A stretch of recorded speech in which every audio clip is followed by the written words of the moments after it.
Hi there, motorhome owners. Today in your 2020 Ford F-53 chassis, we're going to be taking a look at and showing you how to install Roadmaster's Reflex steering stabilizer. We're not going to take it out on our test course.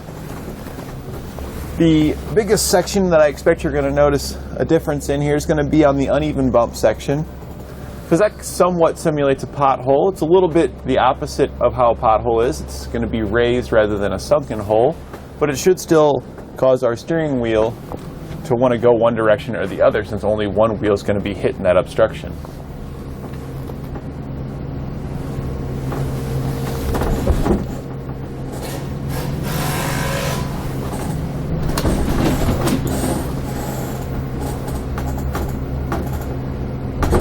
And this is some pretty sturdy suspension on here already, so it doesn't really seem to be affecting it too much here in our test course. Now we're going to head into the slalom section, where this is where you're going to be able to see our stabilizer working really well as far as bringing the steering wheel back to center. Over on the bump course over there, our Murata here's got pretty stiff suspension, so I could feel it in the wheel a little bit, and our stabilizer was helping. But here's where we're really going to be able to see how that stabilizer is going to bring it back, because we're going to be simulating an evasive maneuver here. So if we had to turn real fast, our stabilizer will want to bring the wheel back to center for us. Now we still have to assist it, but it does a lot of the work for us. If I didn't have a steering stabilizer installed, I'd be doing all the work throughout the entirety of those maneuvers from beginning to end, whereas once we turn the wheel, the stabilizer starts to assist us in bringing it back. And this is what our steering stabilizer looks like when it's installed. One end connects to our axle, and the other end connects to our tie rod.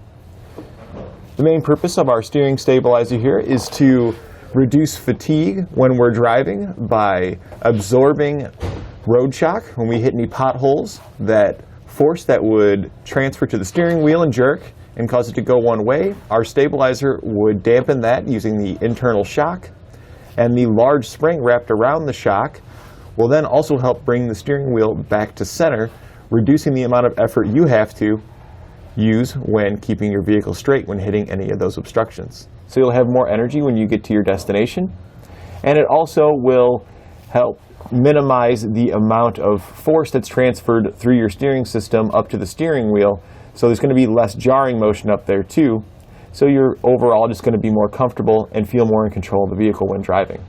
The spring wrapped around our gas-filled shock is constructed of steel with a protective coating on it to protect it against the elements. The entire kit comes with all the hardware you'll need to get it installed. Now that we've gone over some of the features, let's go over the installation together so you can have the confidence to do it at home. We'll begin our installation underneath the vehicle in the front. You'll want to do this with your vehicle parked on level ground with the steering wheel faced completely forward. And it's important that the steering wheel is perfectly level and your wheels are straight to ensure that your stabilizer is going to be installed in the appropriate location. We're now underneath the vehicle on the passenger side on our front axle here. We're on the back side of the axle, and we're going to be removing both the nuts on our U-bolts here. We'll be using a 1 1/8 inch socket to do so. This is going to be a difficult process, so just take your time and just start unwrenching them. They're going to be tight, and they're probably going to be tight the whole way coming off.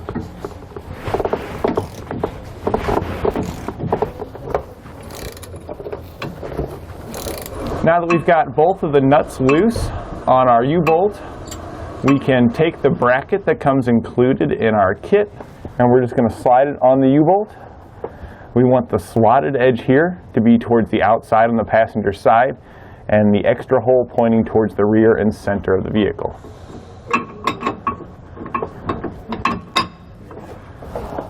We can then just reinstall the nuts and tighten them back down.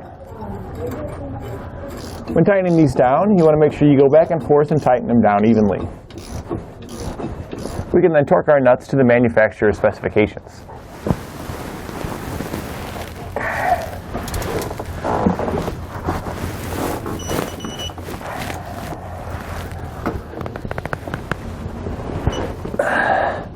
We can now take our tie rod bracket and we're going to install it on the tie rod here. So this is the bracket we just put on, and this is the one we're going to be putting on now. This is going to sit on the bottom of the tie rod, just like this, in the little groove. And we want the elongated section here with the hole in it to point towards the front of the vehicle. We can then take the U-bolts that come in our kit. We're going to drop those down over top of our tie rod, down through the holes in our tie rod bracket. And then we will secure that using a flat washer and a nylon locking nut. We're going to do the same thing with our other U-bolt here. We can now take our steering stabilizer and the larger bolts that come in our kit. We're going to drop the bolt down through our bracket that we placed on the U-bolts. We're then going to take a flat washer, place it on there, slide our steering stabilizer on it, and we want to make sure we're using the end that doesn't have the spring on it. So this can be a bit awkward as it is kind of a heavy part. Slide it down through there, and then on the other side we're going to follow that up with another flat washer and a nylon locking nut. We can now take the bracket that we loosely installed and we're going to slide it down the tie rod until it meets the other end of our steering stabilizer. We're going to slide our bolt up through the bottom of our bracket and place a flat washer on it. Then we're going to slide our steering stabilizer onto the bolt. And then we're going to finish that up with another flat washer and a locking nut on the other side. We can then go back and we're going to tighten down our large bolts that went through our steering stabilizer with a 3/4 inch socket and wrench.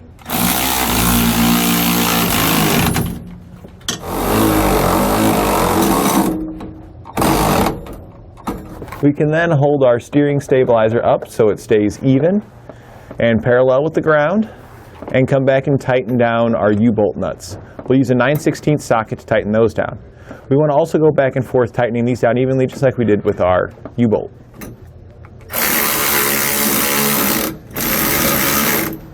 We can then go back and torque all of our hardware to the specifications found in our instructions.